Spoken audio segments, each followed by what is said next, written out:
Mathematical लॉजिकमध्ये आपण सुरुवात केलेली आहे कंपाऊंड स्टेटमेंट्सला. कालच्या व्हिडिओमध्ये पाहिलं आहे आपण की कंपाऊंड स्टेटमेंटची डेफिनेशन काय आहे. त्याच्या आधी आपण पाहिलं सिम्पल स्टेटमेंट किंवा त्याला ऑरमध्ये दुसरं नाव आहे ॲटॉमिक स्टेटमेंट्स. ॲटॉमिक स्टेटमेंट किंवा सिम्पल स्टेटमेंट असं आहे की ज्या स्टेटमेंटला दोन किंवा दोनपेक्षा जास्त स्टेटमेंटमध्ये डिवाईड करता येत नाही आणि हे स्टेटमेंट स्मॉल लेटर्स PQRST ने डिनोट करतात. नंतर आपण पाहिलं कंपाऊंड स्टेटमेंट. तर कंपाऊंड स्टेटमेंट जे आहे कंपाऊंड स्टेटमेंटची डेफिनेशन आहे a statement which is obtained by connecting two or more atomic statements by one or more connectives is called as compound statement. त्यामध्ये 5 टाईपचे कनेक्टिव्ज आहेत, लॉजिकल कनेक्टिव्ज आहेत, and or not, if then and if and only if. हे झाले logical कनेक्टिव्ज. तर या logical कनेक्टिव्जनी connect केल्यानंतर जे कंपाऊंड स्टेटमेंट्स तयार होतात त्यांना ते टाईप झाले आणि त्याची नावं काय आहेत. तर अँड जेव्हा अँडनी कनेक्ट केलेलं असतं त्यावेळेस ते जे स्टेटमेंट आहे त्याचं नाव आहे कंजंक्शन. ऑरने कनेक्ट केलं असेल तर डिस्जंक्शन. नॉट इन्सर्ट केलं असेल तर निगेशन. इफ देन असेल, इफ देननी कनेक्ट केलं असेल तर कंडिशनल किंवा इम्प्लिकेशन्स. आणि इफ अँड ओनली इफ हे जे कनेक्टिव्ह येत असेल तर मग biconditional or double implications. त्यापैकी पहिले जे दोन आहेत, एक आहे पहिलं कंजंक्शन आणि दुसरं आहे डिस्जंक्शन. यांचे डेफिनेशन्स आणि ट्रूथ टेबल्स काल आपण पाहिलेले आहे. आणि या दोघांचे ट्रूथ टेबल्स लक्षात कसे ठेवायचे त्याच्या टेक्निक्स मी तुम्हाला सांगितले होते. कंजंक्शनच्या ट्रूथ टेबलची पुन्हा एकदा ती टेक्निक सांगतो तुम्हाला. T=1 घ्यायचे, F=0 घ्यायचे आणि त्यांचे मल्टिप्लिकेशन करायचे. आता मल्टिप्लिकेशन्स केल्यानंतर जर मल्टिप्लिकेशन 1 आले तर ट्रूथ व्हॅल्यू T घ्यायची आणि मल्टिप्लिकेशन 0 आले तर ट्रूथ व्हॅल्यू F घ्यायची. हे झालं कंजंक्शनचं. आणि डिस्जंक्शनचं खूप सोपी आहे. जॉईंट केलेलं नळ लक्षात ठेवायचे. दोन पाईपलाईन आहेत पण नळ एकच आहे. दोन्ही पाईपलाईनला एकच नळ जॉईंट केलेला आहे. आणि लेफ्ट साईडचा नळ P साठी, राईट साईडचा Q साठी. पाणी येत असेल नळातून तर ट्रूथ व्हॅल्यू T घ्यायची. पाणी जर येत नसेल तर ट्रूथ व्हॅल्यू F घ्यायची. ठीक आहे. आणि आता पुढचे जे 3 आहेत ॲटॉमिक स्टेटमेंट्स कंपाऊंड स्टेटमेंट्स ते आपण पाहणार आहोत. पण हे पाहण्यासाठी हा व्हिडिओ पाहण्यापूर्वी तुम्ही आधीचा जो व्हिडिओ आहे तो पूर्ण बघायला पाहिजे. आणि त्या व्हिडिओची जी लिंक आहे ती मी डिस्क्रिप्शनमध्ये देतो आहे. पहिले तो व्हिडिओ बघा आणि त्याच्यानंतर मग या व्हिडिओला सुरुवात करायची. आपण येऊ नंबर 3. नॉट हे एक लॉजिकल कनेक्टिव्ज आहे आणि नॉट जेव्हा येतो त्यावेळेस त्याला निगेशन म्हणतात. मग निगेशनची डेफिनेशन काय आहे तर निगेशनच्या डेफिनेशन्समध्ये इथे लिहिलेली आहे ती definition. A statement which is obtained bye inserting not at the appropriate place.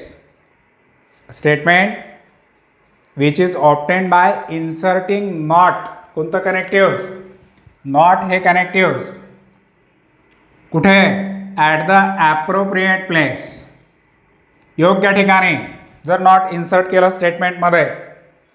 जे सिम्पल स्टेटमेंट आहे किंवा ॲटॉमिक स्टेटमेंट आहे त्या ॲटॉमिक स्टेटमेंटमध्ये किंवा सिम्पल स्टेटमेंटमध्ये योग्य ठिकाणी जर नॉट इन्सर्ट केलं तर जे स्टेटमेंट तुम्हाला मिळणार आहे त्या स्टेटमेंटला म्हटलं जातं निगेशन. ही एक डेफिनेशन नाही. याला ऑरमध्ये आणखी असं आहे फक्त नॉटच इन्सर्ट केलं पाहिजे असं नाही. दुसऱ्या डेफिनेशनमध्ये असं सांगितलं की जे सिम्पल किंवा ॲटॉमिक स्टेटमेंट आहे त्याच्या सुरुवातीला जर एक फ्रेज तुम्ही लिहिली, इट इज फॉल्स दॅट.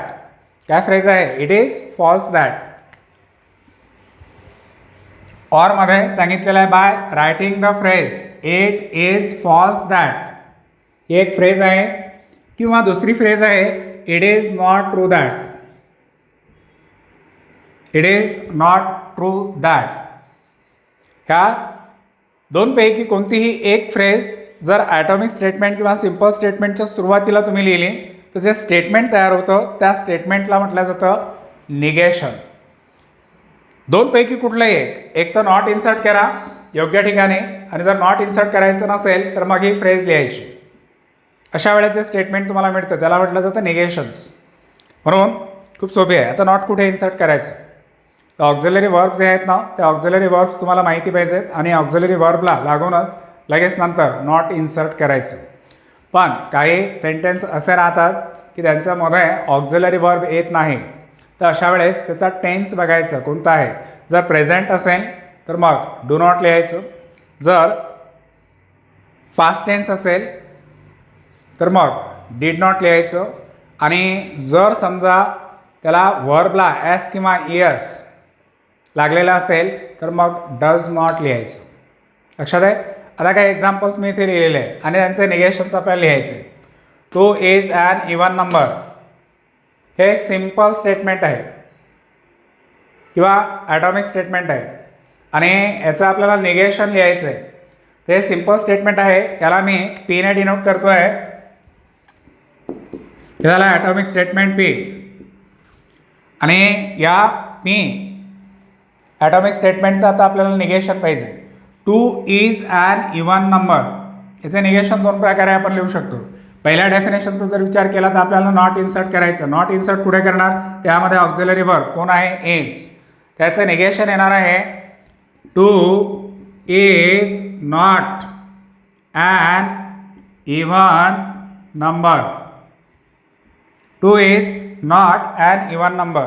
जर आपण निगेशनची जी पहिली डेफिनेशन आहे त्या पहिल्या डेफिनेशनचा यूज केला. नॉट जे आहे ते योग्य ठिकाणी इन्सर्ट केलं आहे. आता या statement two is an even नंबरला पीने डिनोट केलं आहे आणि मग two is not an even number आहे या स्टेटमेंटचं निगेशन आहे. याला जर पीने डिनोट केलं असेल तर मग या स्टेटमेंटला कशाने डिनोट करणार, त्या स्टेटमेंटला डिनोट करताना काय करायचं, हा पी लिहायचा ॲटॉमिक स्टेटमेंट पी आणि त्या पीच्या आधी हा जो निगेशनचा सिम्बॉल आहे तो काढायचा नॉट पी. याला नॉट पी किंवा निगेशन ऑफ पी असं म्हणू शकता तुम्ही. Not P or negation of P. P two is an even number then negation of P two is not an even number. हे झालं एक. किंवा ऑरमध्ये तुम्ही या स्टेटमेंटला निगेशनमध्ये कसं लिहिणार, जर हे नॉट इन्सर्ट करायचे नसतील तर मग तुम्ही यापैकी कुठलीही एक फ्रेज त्याच्या आधी लिहू शकता. नॉट इन्सर्ट करायचं नाही मग फ्रेज यूज करायची. तर मग two is an even number याचं निगेशन असं येणार, it is false that two is an even number. सुरुवातीला फक्त फ्रेज लिहायची. नॉट इन्सर्ट करायचं नसेल आणि निगेशन लिहायचं असेल तर सुरुवातीला फ्रेज लिहायची, it is false that two is an even number. किंवा दुसरी फ्रेज तुम्ही लिहू शकता, इट इज फॉल्स दॅटच लिहिलं पाहिजे असं नाही. तुम्ही त्याच्या सुरुवातीला असे लिहू शकता, it is not true that two is an even number. ठीक आहे. हे झालं पहिलं याचं. आता आपण सेकंड ॲटॉमिक स्टेटमेंट आहे, Delhi is capital of India. Delhi is capital of India.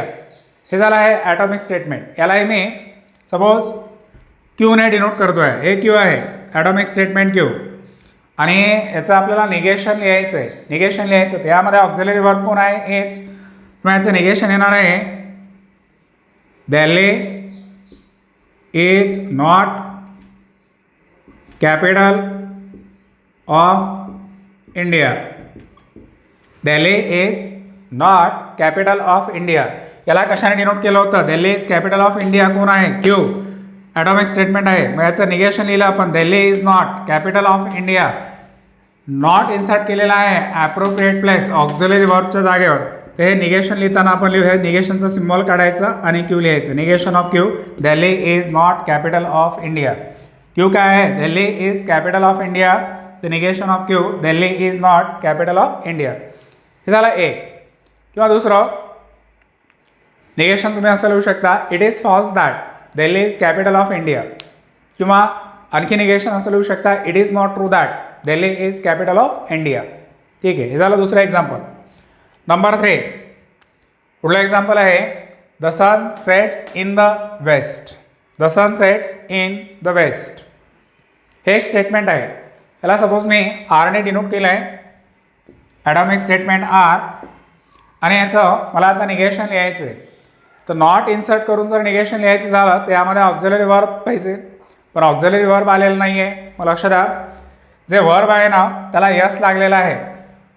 त्याचं निगेशन लिहिताना आपण असं लिहिणार, the sun does not set, हा यस काढून टाकायचा, इन द वेस्ट. जेव्हा ऑक्झिलरी वर्ब नसतं आणि नॉट इन्सर्ट करायचं आहे तर तिथे पाहायचं, इथे यस लागलेला आहे. यस किंवा यस जर वर्बला लागलेला असेल तर sun does not set in the west. या स्टेटमेंटला आरने डिनोट केलेलं आहे. तर मग याचं जे निगेशन आहे ते निगेशन ऑफ आर असं डिनोट करू शकतं. किंवा हे जर नॉट इन्सर्ट करायचं नसेल तर मग या दोनपैकी कुठले तरी एक फ्रेज जी आहे ती फ्रेज तुम्ही त्या स्टेटमेंटच्या आधी लिहू शकता. नॉट इन्सर्ट करण्याची गरज नाही. मग काय येणार जर फ्रेज लिहायची असेल तर जर हे फ्रेज घेतले it is not true that तर याचं निगेशन असं येतं it is not true that the sun sets in the west किंवा it is false that the sun sets in the west. तर असं आहे हे 2-3 एक्झाम्पल्स मी तुम्हाला सांगितले. पुढे काही क्वेश्चन्स येतील ज्यामध्ये तुम्हाला सिम्पल स्टेटमेंट दिलेले असतील आणि त्याचं निगेशन लिहायला सांगतील किंवा कंपाऊंड स्टेटमेंट्स दिलेले असतील आणि त्या कंपाऊंड स्टेटमेंटचे निगेशन्स लिहा. म्हणून हे डेफिनेशन्स खूप महत्त्वाची आहे. योग्य ठिकाणी नॉट इन्सर्ट करून जे स्टेटमेंट आपण लिहितो त्याला म्हटलं जातं निगेशन किंवा त्याच्या सुरुवातीला it is not true that किंवा इट इज फॉल्स दॅट ही फ्रेज लिहून जे स्टेटमेंट लिहिलं जातं त्याला म्हणतात निगेशन्स. हे झाला कंपाऊंड स्टेटमेंटचा 3rd नंबरचा टाईप. आणि आता याच्या ट्रूथ टेबलकडे येऊ. Suppose 2 is an even number. आपल्याला माहिती आहे स्टेटमेंट आहे याची ट्रूथ व्हॅल्यू कॅपिटल टी आहे. ट्रू आहे कॅपिटल टी आहे. मग याचं जे निगेशन आहे 2 is not an even number हे जे आहे ना याची ट्रूथ व्हॅल्यू ती राहणार आहे एफ. हे स्टेटमेंट जर ट्रू असेल तर हे एफ आहे. Delhi is capital of India याची ट्रूथ व्हॅल्यू काय आहे टी. त्याचं निगेशन जे आहे त्याची ट्रूथ व्हॅल्यू काय राहणार आहे एफ. तर ट्रूथ टेबलसाठी खूप महत्त्वाचं आहे की जर एखादा स्टेटमेंट टी असेल ट्रू असेल तर त्याचं निगेशन यफ राहते आणि एखादं जर यफ असेल तर त्याचं निगेशन टी राहते. म्हणून याचा ट्रूथ टेबल जो आहे तो इकडे बाजूला लिहितो आहे. ॲटॉमिक स्टेटमेंट पी त्याचं ट्रूथ व्हॅल्यू टी आणि एफ घेतला बाजूला निगेशन ऑफ पी लिहिलं आहे. पी हे ॲटॉमिक स्टेटमेंट जर ट्रू असेल तर निगेशन ऑफ पी जे आहे ते राहणार आहे एफ आणि जर पी हे स्टेटमेंट एफ असेल तर निगेशन ऑफ पी हे स्टेटमेंट राहणार आहे ट्रू. आणि हा टेबल लक्षात ठेवण्यासाठी निगेशनचा टेबल लक्षात ठेवण्यासाठी कुठल्याही टेक्निकची गरज नाही. निगेशनसाठी टी असेल तर एफ लिहायचं एफ असेल तर टी लिहायचं. हा झाला आहे तिसरं कंपाऊंड स्टेटमेंट. पहिलं काय पाहिलं आहे आपण कंजंक्शन, दुसरं काय पाहिलेलं आहे डिस्जंक्शन आणि तिसरं काय पाहिलं आहे निगेशन. आणि आता 4 नंबरचं जे कंपाऊंड स्टेटमेंट आहे ते आपण पाहणार आहोत. नंबर 4चं कंपाऊंड स्टेटमेंट आहे कंडिशनल ऑर इम्प्लिकेशन्स. आता हे कंडिशनल किंवा इम्प्लिकेशन्स कंपाऊंड स्टेटमेंटचे डेफिनेशन काय आहे. 2 स्टेटमेंट जेव्हा इफ देन या कनेक्टिव्हजने कनेक्ट केलेले असतात. If then if dot dot dot then if आणि देन लगेच नाही आहे थोडा गॅप आहे त्याच्यामध्ये. इफ देन या कनेक्टिव्हजनी जेव्हा 2 स्टेटमेंट कनेक्ट केलेले असतात तेव्हा जे कंपाऊंड स्टेटमेंट मिळतं त्या कंपाऊंड स्टेटमेंटला म्हटलं जातं कंडिशनल ऑर इम्प्लिकेशन्स. मग डेफिनेशनमध्ये काय सांगितलं आहे बघ. A compound statement which is obtained by connecting 2 atomic statements by the connectives if then is called as implications or conditional. If then connectives ने कनेक्ट केलेलं असेल कंडिशनल किंवा इम्प्लिकेशन्स. याचं एक एक्झाम्पल बघा. एक सिम्पल स्टेटमेंट इथे लिहिलं आहे ज्याला मी पी ने डिनोट केलं आहे. पी काय आहे 2 इज ॲन इवन नंबर आणि दुसरं क्यू आहे 25 इज अ परफेक्ट स्क्वेअर. हे दोन्ही सिम्पल स्टेटमेंट आहेत. याला आपण म्हणतो आहे ॲटॉमिक स्टेटमेंट्स. आणि आता हे 2 ॲटॉमिक स्टेटमेंट इफ देन या कनेक्टिव्हजने जर कनेक्ट केलं आपण तर काय होतं त्याची सुरुवात जी आहे ती इफने करायची. If P 2 is an even number then 25 is a perfect square. बघा 2 ॲटॉमिक स्टेटमेंट्स होत आहे. 2 इज ॲन इवन नंबर दुसरं होतं 25 इज अ परफेक्ट स्क्वेअर. त्या दोघांना कनेक्टिव्ह इफ देनने कनेक्ट केलेला आहे. आपल्याला स्टेटमेंट मिळालं if 2 is an even number then 25 is a perfect square हे स्टेटमेंट मिळालं. आता जे या दोघांना कनेक्ट केल्यानंतर दोन्ही ॲटॉमिक स्टेटमेंटला कनेक्ट केल्यानंतर जे स्टेटमेंट मिळालं आहे कंपाऊंड स्टेटमेंट आहे आणि या कंपाऊंड स्टेटमेंटचं नाव आहे इम्प्लिकेशन. हे स्टेटमेंट काय झालं आहे इम्प्लिकेशन किंवा याला ऑरमध्ये दुसरं नाव आहे conditional. Conditional if then connective आलं तर कंडिशनल किंवा इम्प्लिकेशन्स. आता अशा वेळेस या कंडिशनल स्टेटमेंटची किंवा इम्प्लिकेशनची ट्रूथ व्हॅल्यू कशी फाइंड करणार. कारण इथे 2 स्टेटमेंट आलेले आहेत ना ॲटॉमिक स्टेटमेंट, आणि त्यांना कनेक्ट केल्यानंतर होऊ शकतं दोन्ही ट्रू असतील, दोन्ही फॉल्स असतील, किंवा एक ट्रू एक फॉल्स असेल. मग अशा वेळेस फायनल जे कंपाऊंड स्टेटमेंट आहे त्यांच्या ट्रूथ व्हॅल्यूज काय राहणार, त्यांच्यासाठी आपण एक टेबल पाहणार आहोत. त्या टेबलचं नाव आहे ट्रूथ टेबल. पॉसिबिलिटी काय असते पहा, 2 इज ॲन इवन नंबर, ते झालं true. 25 is a perfect square, हे झालं ट्रू. म्हणजे पहिलं ट्रू आहे, दुसरं ट्रू आहे. फायनल व्हॅल्यू काय राहणार, किंवा असं होऊ शकतं पहिलं यफ दुसरं यफ, तर फायनल व्हॅल्यू काय राहणार, ह्या व्हॅल्यू बदलत राहतील.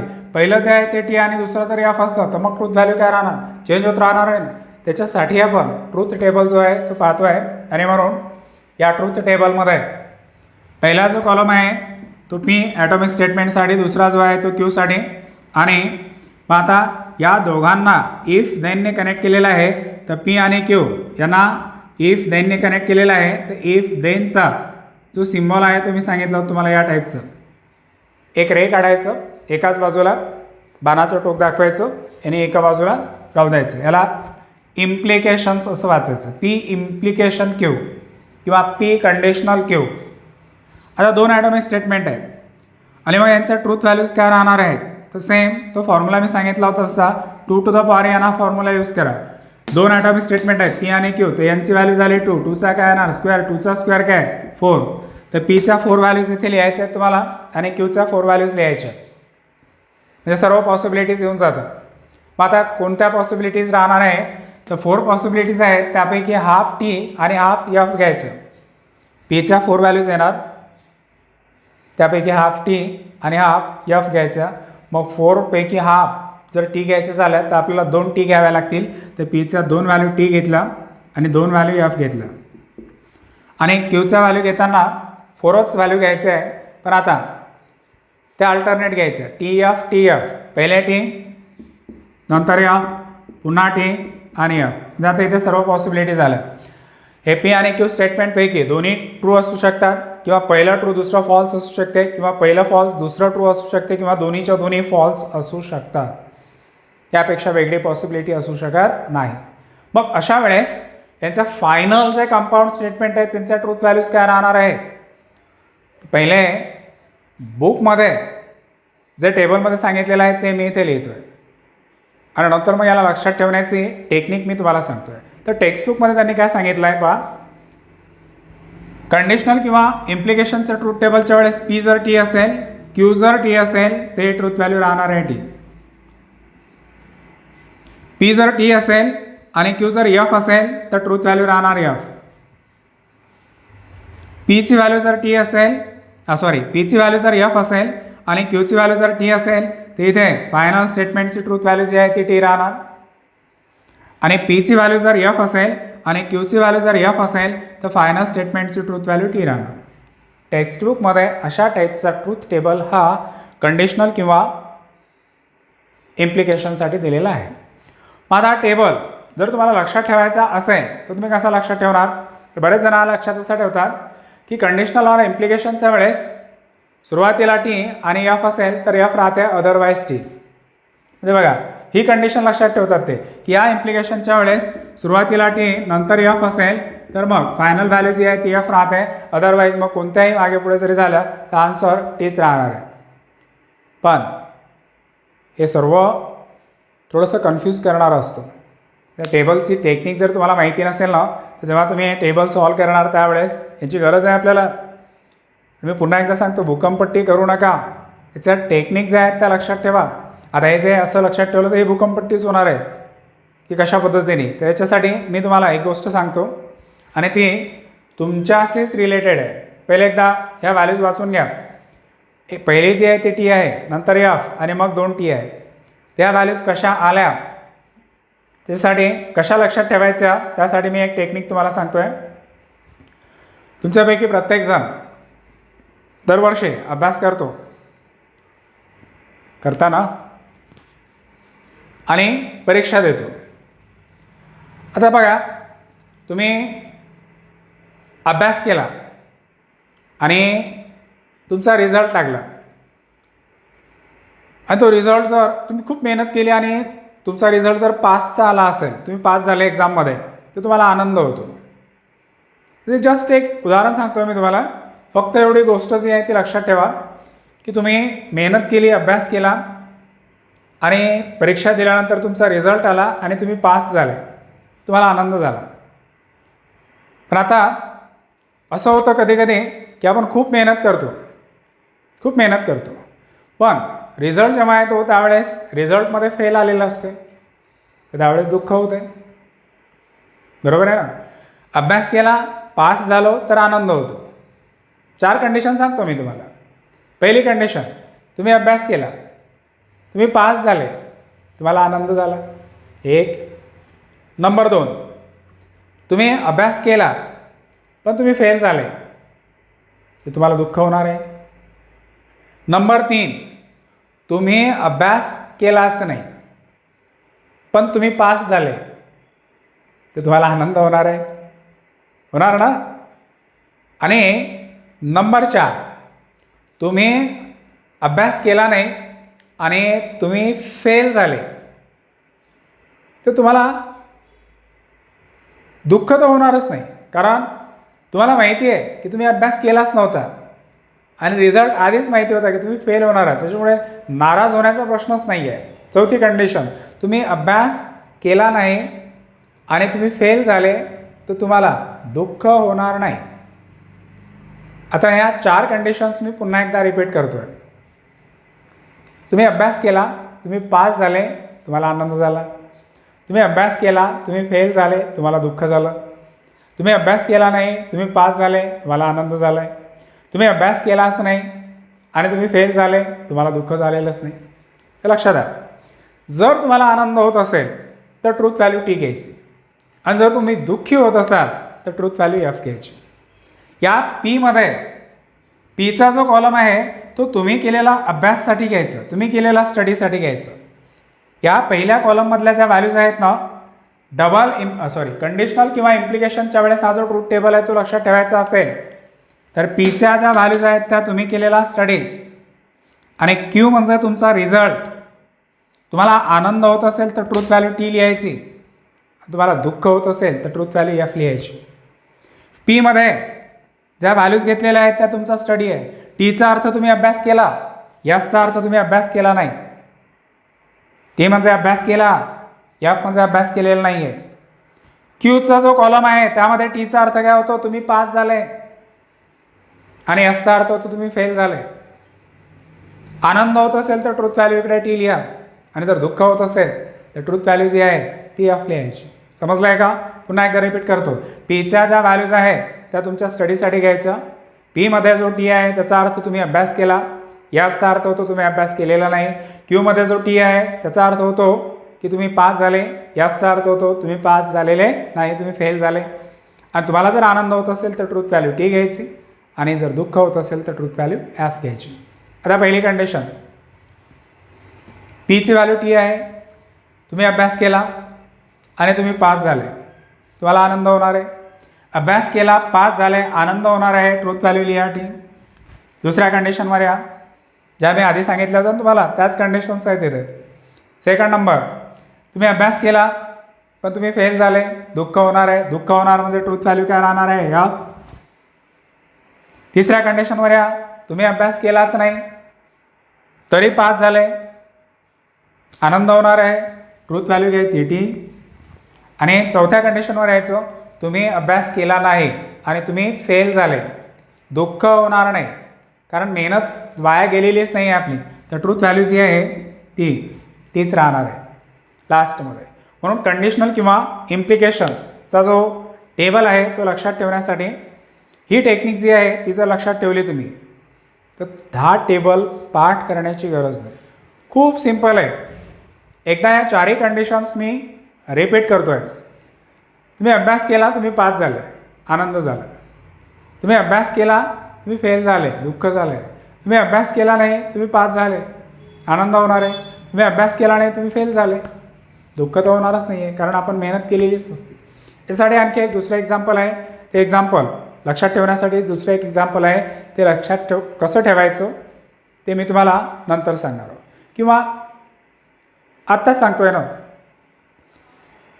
एखाद्या व्यक्तीकडून जेव्हा आपल्याला एखादं काम करून घ्यायचं असतं त्यावेळेस त्या व्यक्तीला आपण पैसे देतो आणि ती व्यक्ती काम करतं. तर हेच ते उदाहरण आहे या टेबलसाठी की बघा, एखाद्या व्यक्तीला तुम्ही पैसे दिले आणि त्या व्यक्तीने ते काम केलं, बरोबर आहे. पैसे दिले आणि त्या व्यक्तीने काम केलं तर चांगलं झालं. पैसे पण दिले आणि त्या व्यक्तीने काम केलं. जर चांगलं होत असेल तर ट्रूथ व्हॅल्यू टी घ्यायची आणि जर वाईट होत असेल तर ट्रूथ व्हॅल्यू जी आहे ती एफ घ्यायची. आता बघा 4 कंडिशन्स काय राहणार आहे. तुम्ही त्या व्यक्तीला पैसे दिले आणि त्या व्यक्तीने काम केलं, चांगलं झालं. तुम्ही त्या व्यक्तीला पैसे दिले, दुसरी कंडिशन, आता त्या व्यक्तीला पैसे दिले आणि ती व्यक्ती पळून गेली, काम केलंच नाही, दुःख होणार आहे. तिसरी कंडिशन हे जसं लक्षात होतं. तिसरी कंडिशन काय की तुम्ही त्या व्यक्तीला पैसे दिले नाहीत तरीसुद्धा त्या व्यक्तीने काम केलं, चांगलंच झालं आहे. ही झाली तिसरी कंडिशन. आणि चौथ्या नंबरची कंडिशन आहे की तुम्ही त्या व्यक्तीला पैसे दिलेले नाहीत आणि त्या व्यक्तीने कामही केलेलं नाही आहे, चांगलंच झालं, पैसे थोडी बुडाले आपले. सेम तसंच पी म्हणजे तुम्ही दिलेले पैसे, क्यू म्हणजे त्या व्यक्तीने केलेलं काम. आणि इथे चांगलं होत असेल तर ट्रूथ व्हॅल्यू टी आणि दुःख होत असेल, वाईट होत असेल तर ट्रूथ व्हॅल्यू या. लक्षात राहतं. पी म्हणजे काय, तुम्ही दिलेले पैसे. टीचा अर्थ होतो तुम्ही पैसे दिले, एफचा अर्थ होतो तुम्ही दिलेले नाही. क्यूमध्ये टीचा अर्थ असा होतो की त्या व्यक्तीने काम केलं आणि एफचा होतो त्या व्यक्तीने काम केलेलं नाही. तुम्ही पैसे दिले, त्या व्यक्तीने काम केलं, चांगलं झालं, ट्रूथ व्हॅल्यू टी. तुम्ही त्या व्यक्तीला पैसे दिले, त्या व्यक्तीने काम केलं नाही, पडून गेली, दुःख झालं, ट्रूथ व्हॅल्यू येणार एफ. तुम्ही त्या व्यक्तीला पैसे दिलेच नाहीत, एफ म्हणजे आहे त्या व्यक्तीला पैसे दिलेले नाही तरी त्या व्यक्तीने काम केलं तर ट्रूथ व्हॅल्यू चांगलं झालं आहे, ट्रूथ व्हॅल्यू येणार टी. तुम्ही त्या व्यक्तीला पैसे दिलेले नाहीत आणि त्या व्यक्तीने कामसुद्धा केलेलं नाही तर तुमचं नुकसान झालं आहे का, नाही, तर ट्रूथ व्हॅल्यू जी आहे ती राहणार टी. काय झालं आहे ट्रूथ टेबल, कशासाठी, कंडिशनल किंवा इम्प्लिकेशनसाठी. आणि आता 5 नंबरचं जे कंपाऊंड स्टेटमेंट आहे ते आपण पाहणार आहोत, ज्याचं नाव आहे double implications or by conditional. 5 नंबरचं जे कंपाऊंड स्टेटमेंट आहे ते आपण पाहणार आहोत, त्याचे डेफिनेशन आणि ट्रूथ टेबल. कंपाऊंड स्टेटमेंटचं नाव आहे double implications or by conditional. A compound statement which is obtained bye connecting to atomic statements by the connectives if and only if is called as double implications or biconditional. if and only if या connectives ने जेव्हा दोन atomic statements connect दोन atomic statement connect केले जातात तेव्हा जे compound statement मिळतं त्या कंपाऊंड स्टेटमेंटला म्हटलं जातं डबल इम्प्लिकेशन्स. याचं एक्झाम्पल, एक ॲटॉमिक स्टेटमेंट पी आहे 2 इज ॲन इवन नंबर, दुसरा क्यू घेतलेला आहे 25 इज अ परफेक्ट स्क्वेअर. तर आता याला आपण इफ अँड ओनली इफने जर कनेक्ट केलं तर स्टेटमेंट असं येतं 2 is an even number if and only if 25 is a perfect square. 25 is a perfect square. तर 2 is an even number if and only 25 is a perfect square हे झालं compound statement. आणि connective काय आलेलं आहे if and only, त्या कंपाऊंड स्टेटमेंटचं नाव आहे बाय कंडिशनल किंवा डबल इम्प्लिकेशन्स. मग ॲटॉमिक स्टेटमेंट पी काय होतं 2 is an even number, Q काय होतं 25 इज अ परफेक्ट स्क्वेअर. मग इथे जे स्टेटमेंट तुम्हाला दिलेलं आहे याला कसं डिनोट करणार, त्याला डिनोट करताना काय करायचं, हे 2 इज ॲन इवन नंबर हे झालं P, 25 is a perfect square हे झालं आहे क्यू. आणि या दोघांच्या मध्ये कनेक्टिव्ह काय आलेलं आहे इफ अँड ओनली, तर हा इफ अँड ओनली इफचा सिम्बल आहे. दोन्हीकडे बाणाची टोकं जे आहेत ते दाखवायची, दोन्हीकडे बाणाची टोकं जर दाखवली तर मग पी डबल इम्प्लिकेशन्स किंवा असं वाचायचं. ते झालं कंपाऊंड स्टेटमेंट. आणि आता आपण या कंपाऊंड स्टेटमेंटचा जो ट्रूथ टेबल आहे तो पाहणार आहोत. त्यामध्ये दोन ॲटॉमिक स्टेटमेंट्स आहेत पी आणि क्यू, त्यांचा 4 व्हॅल्यूज राहणार आहेत. फॉर्म्युला मी सांगितलं आहे तुम्हाला 2 to the power n वाला. दोन ॲटॉमिक स्टेटमेंट जेव्हा येतात त्यावेळेस 4 व्हॅल्यूज राहतात. पीच्या व्हॅल्यूज घ्यायच्या टी टी एफ एफ आणि क्यूच्या व्हॅल्यूज घ्यायच्या टी एफ टी एफ. आता फायनल पी डबल इम्प्लिकेशन क्यूचा ट्रूथ व्हॅल्यूज काय राहणार, तर टेक्स्टबुकमध्ये काय सांगितलं की डबल इम्प्लिकेशनच्या वेळेस पी आणि क्यूच्या व्हॅल्यू जर सेम असतील तर टी आणि त्या जर डिफरंट येत असतील तर एफ. जर बघा पी आणि क्यू टी टी आहे तर truth value T, F F आहे तर ट्रूथ व्हॅल्यू टी. इथे डिफरंट आहे, पीची व्हॅल्यू टी, क्यूची व्हॅल्यू एफ, इथे एफ आणि एफ टी. ते एफ हा टेबल दिलेला आहे, truth table for double implications. हा असाच लक्षात ठेवावा लागतो. आणि मग याचा लक्षात ठेवताना बरेच जण कसा लक्षात ठेवतात, कारण टेक्स्टबुकमध्ये तर असाच दिला आहे ना, टेक्निक वगैरे थोडी सांगितलं आहे त्यांनी. टेक्स्टबुकमध्येच त्यांनी फक्त एवढं सांगितलं की दोन्ही टी असतील तर टी, दोन्ही एफ असतील तर टी, अदरवाईज एफ. पण आता हा टेबलसुद्धा लक्षात ठेवण्यासाठी मी तुम्हाला एक ट्रिक सांगतो आहे. तराजू पाला असेल सर्वांनी, अशा टाईपचा राहतो, भाजीपाला वगैरे विकतात त्या लोकांकडे असतो, अशा टाईपचा हा आहे तराजू. हा एवढा तराजू जर तुम्ही लक्षात ठेवला तर हा टेबल लक्षात ठेवणं खूप सोपी आहे. आणि याचा टेक्निक मी तुम्हाला सांगतो आहे ना, ह्या खरोखर तुम्ही लक्षात ठेवा. जर तुम्ही ह्या लक्षात ठेवला नाही तर जेव्हा याच्यावरचे प्रॉब्लेम सुरू होतील त्यावेळेस तुम्हाला खूप अडचणी जाणार आहे. आणि म्हणून आता याच्या आधीचा जो व्हिडिओ आहे त्याची लिंक जी आहे ती मी डिस्क्रिप्शनमध्ये देतो आहे, तर तो व्हिडिओ पहिले बघा, त्याच्यानंतर हा व्हिडिओ बघा. आणि हे दोन्ही व्हिडिओ जर पाहिले तर मग याच्यानंतर जेव्हा ट्रूथ टेबलचे एक्झाम्पल्स आपण घेणार आहोत ते तुम्हाला समजतील. आणि तुम्ही जर हे दोन व्हिडिओ व्यवस्थित पाहिले नाहीत, लक्षात ठेवल्या नाहीत मी सांगितलेल्या टेक्निक्स, तर मग तुम्हाला त्या टाईपचे प्रॉब्लेम्स जे आहेत ते सॉल्व करता येणार नाही. हा जो टेबल आहे बाय कंडिशनल किंवा डबल इम्प्लिकेशन्स हा लक्षात ठेवण्यासाठी तराजू लक्षात ठेवायचं. काय होतं, दोन्ही साईड जर बॅलन्स असतील ते सरळ राहणार आहे. हा वरचा जो काटा तुम्हाला दिसतोय ना, हा असा सरळ स्ट्रेट राहणार आहे. जर तो स्ट्रेट राहत असेल तर ट्रूथ व्हॅल्यू यामध्ये टी घ्यायची. आणि जर तो लेफ्ट किंवा राईट साईडला झुकलेला असेल तर ट्रूथ व्हॅल्यू इथे एफ लिहायची. आता मला सांगा, तराजूचा जो वरचा काटा तुम्हाला दिसतो हा सरळ केव्हा राहणार, जेव्हा दोन्हीकडे वेट सेम असेल त्यावेळेस. आणि टी झुकलेला केव्हा असेल, जेव्हा कमी जास्त वेट असेल त्यावेळेस तो झुकलेला असेल. जर असा तो बॅलन्समध्ये येत असेल तर ट्रूथ व्हॅल्यू टी घ्यायची. आणि जर तो झुकलेला असेल लेफ्ट किंवा राईटला तर ट्रूथ व्हॅल्यू एफ घ्यायची. आता इकडे लक्षात द्या, लेफ्टसाठी आपण हा पीसाठी आणि हा क्यूसाठी घेऊ. पी आणि क्यू, टी टी, पीची व्हॅल्यू टी, क्यूची व्हॅल्यू टी, दोन्ही सेम आहेत, बॅलन्स आहे, दोन्हीकडे सेम आहे, दोन्हीकडे टी टी आहे. तर मग वरचा जो काटा आहे तो असा सरळ राहणार आहे. जेव्हा सरळ असतो त्यावेळेस काय घ्यायला सांगितलं होतं मी, टी. तर टी टी तर ट्रूथ व्हॅल्यू राहणार टी. आता पीची जी व्हॅल्यू आहे ती टी आणि क्यूची व्हॅल्यू एफ. दोघांच्या व्हॅल्यू सेम आहेत की डिफरंट आहेत, डिफरंट आहेत. आणि डिफरंट आहेत म्हणजे झुकलेला असेल असतो. आणि जर झुकलेला असेल तर ट्रूथ व्हॅल्यू जी आहे ती काय घ्यायची आहे, एफ. नंतर नंबर 3, पीची जी व्हॅल्यू आहे ती एफ आणि क्यूची जी व्हॅल्यू आहे ती राहणार टी. इथे सुद्धा दोन्ही व्हॅल्यू सेम नाही आहेत, डिफरंट आहेत. झुकलेला असेल तर ट्रूथ व्हॅल्यू एफ. आणि लास्टमध्ये एफ एफ आहे, तर पीची व्हॅल्यू एफ आहे आणि क्यूची व्हॅल्यू एफ आहे. दोन्हीकडे व्हॅल्यू सेम आहे, पीची एफ आहे, क्यूची सुद्धा एफ आहे. दोन्हीकडे वेट सेम आहे. तर वरचा जो काटा आहे तो असा सरळ राहणार आहे, बॅलन्समध्ये असेल. आणि जर तो बॅलन्समध्ये असेल त्याची ट्रूथ व्हॅल्यू जी आहे ती टी.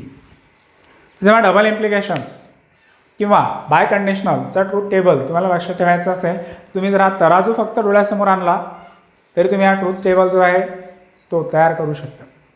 म्हणून टोटल 5 टाईपचे ट्रूथ टेबल आपण पाहिले. त्या 5 पैकी 4च्या टेक्निक्स मी तुम्हाला सांगितलेल्या आहेत. कंजंक्शनची टेक्निकसाठी T is equal to 1 F is equal to 0 multiplications करायचे. मल्टिप्लिकेशन 1 आले तर ट्रूथ व्हॅल्यू टी घ्यायची, मल्टिप्लिकेशन 0 आले तर ट्रूथ व्हॅल्यू एफ घ्यायची. डिजंक्शनच्या वेळेस जॉईंट केलेला नळ जो आहे तो लक्षात ठेवायचा दोन्हीकडून. जर पाणी येत असेल तर ट्रूथ व्हॅल्यू टी, पाणी येत नसेल तर ट्रूथ व्हॅल्यू एफ घ्यायची. निगेशनच्या वेळेस लक्षात ठेवण्याची गरज नाही, टी असेल तर एफ, एफ असेल तर टी. टीचं निगेशन एफ, एफचं निगेशन टी. इम्प्लिकेशनच्या वेळेस 2 एक्झाम्पल मी तुम्हाला दिलेले आहेत. तुम्ही केलेला अभ्यास आणि तुमचा रिझल्ट, किंवा तुम्ही एखाद्या व्यक्तीकडून काम करून घेता, तुम्ही त्या व्यक्तीला दिलेले पैसे आणि त्या व्यक्तीने केलेलं काम. आणि नंबर 5साठी मी सांगितलेलं आहे तराजू. या सर्व टेक्निक्स जर तुम्ही लक्षात ठेवल्या, तुम्ही यावरचं कुठलाही ट्रूथ टेबल जो आहे तो तुम्ही तयार करू शकता. आणि पुढे आपल्याला ट्रूथ टेबल तयार करायचे आहेत. तर आज आपण कंपाऊंड स्टेटमेंट आणि कंपाऊंड स्टेटमेंटचे ट्रूथ टेबल आपण पाहिलेले आहेत. बाकीचे आता एक्झाम्पल्स जे आहेत ते आपण नेक्स्ट व्हिडिओमध्ये पाहणार आहोत.